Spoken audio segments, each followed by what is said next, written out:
नेहा की सास रमाजी आज सुबह से ही बहुत खुश थी। कभी हलवाई को निर्देश देती तो कभी फूल वाले को, साथ ही साथ बार बार दरवाजे की ओर नजर दौड़ाना भी नहीं भूल रही थी।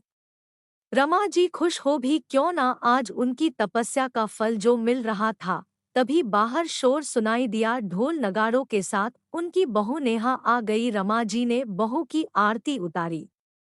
नेहा सास के पाँव छूने के लिए झुकी तो रमा जी ने उसे सीने से लगा लिया। दोनों की आंखों से आंसू बहने लगे। रमा और नेहा के रिश्तेदार दोनों सास बहू की तारीफ करते नहीं थक रहे थे। सब रिश्तेदारों को विदा करने के बाद रमा जी कुर्सी पर बैठ गई। उनकी आंखों के सामने पुरानी बातें चलचित्र की भांति घूमने लगी। 4 साल पहले नेहा को वो धूमधाम से दुल्हन बनाकर इस घर में लाई थी। सब कुछ ठीक चल रहा था, पर उनके बेटे रवि का नेहा से कटा कटा रहना उन्हें बहुत परेशान कर रहा था। शादी को सिर्फ 2 ही महीने हुए थे कि एक शाम उनका बेटा रवि ऑफिस से घर आया और बोला, माँ कहाँ हो तुम? रवि खुशी से चिल्लाया, माँ देखो मैं क्या लाया हूँ।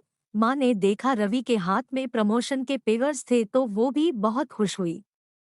पर उस दिन के बाद से तो रवि नेहा से और भी ज्यादा दूर रहने लगा।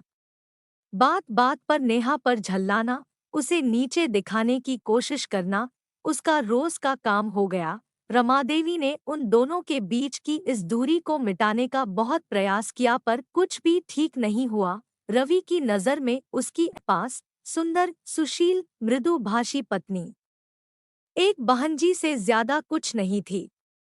वो नेहा को अपने काबिल नहीं समझता था, इसलिए उसने अपना ट्रांसफर दूसरी जगह करवा लिया। उसकी माँ ने उसे समझाने की कोशिश की, पर वह नहीं माना और चला गया।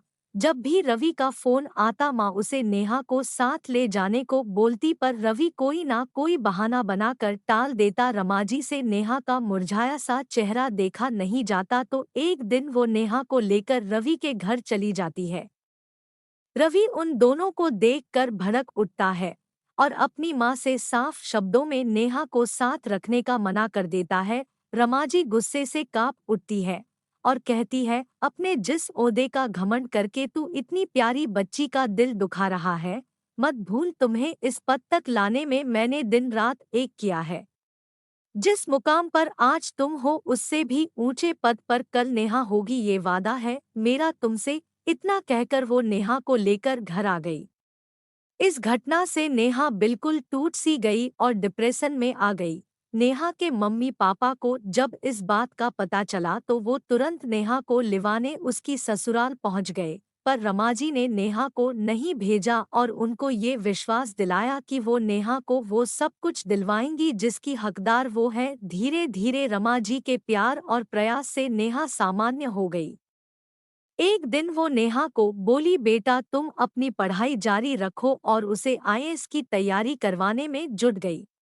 वो बेहतर से बेहतर सुविधा नेहा को मुहैया करवाती और जब देर रात तक नेहा जागकर पढ़ाई करती तो रमा जी स्वयं भी जागती। आखिर दोनों सास बहू की मेहनत रंग लाई और नेहा ने आईएएस प्री और मेंस दोनों क्लियर कर लिए और 1 साल की ट्रेनिंग के लिए गई और आज वो ट्रेनिंग पूरी करके पोस्टिंग लेटर हाथ में लिए पहली बार घर आई है, जिसकी खुशी में इन्होंने ये आयोजन किया था। क्या सोच रही हो आप माँ? नेहा ने रमा जी के गले में बाहें डालते हुए पूछा। कुछ नहीं, बस अतीत की कुछ बातें याद आ गई। रमा जी बोली, माँ मुझे परसों ही ज्वाइन करना है तो कल सुबह हमें जल्दी निकलना पड़ेगा। नेहा बोली, मुझे याद है मेरी अफसर बिटिया। रमा जी ने कहा तो दोनों हंस पड़ी। नेहा की पहली पोस्टिंग उसी विभाग में हेड ऑफिसर के रूप में हुई जिस विभाग में रवि काम करता था। पहले ही दिन जब सब कर्मचारियों का परिचय हुआ तो नेहा को अपने ऑफिसर के रूप में देख रवि शर्म के मारे नजरें नहीं मिला पा रहा था। उसे अपने किए पर बहुत पछतावा हुआ। 2-4 दिन में हिम्मत बटोर कर वो एक शाम नेहा के सरकारी बंगले पर उससे माफी मांगने गया। रमाजी ने उसे उसके गलत व्यवहार पर खूब खरी खोटी सुनाई। माँ मैं आप दोनों का गुनहगार हूँ, आप जो चाहे मुझे सजा दे पर प्लीज मुझे माफ कर दो। रवि बोला, मैं कौन होती हूँ माफ करने वाली? अंतिम फैसला नेहा का होगा क्योंकि तुम उसके अपराधी हो। नेहा, क्या तुम मुझे माफ कर सकती हो? मैंने तुम्हारा बहुत दिल दुखाया है।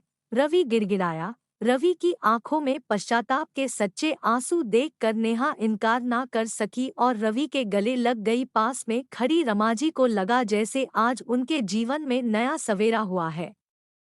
दोस्तों, आप सभी को इस कहानी से कुछ सीख मिली हो तो आप हमारे चैनल को सब्सक्राइब कर सकते हैं, साथ ही कमेंट्स और शेयर भी कर सकते हैं। मिलते हैं फिर एक नई कहानी के साथ, तब तक के लिए धन्यवाद।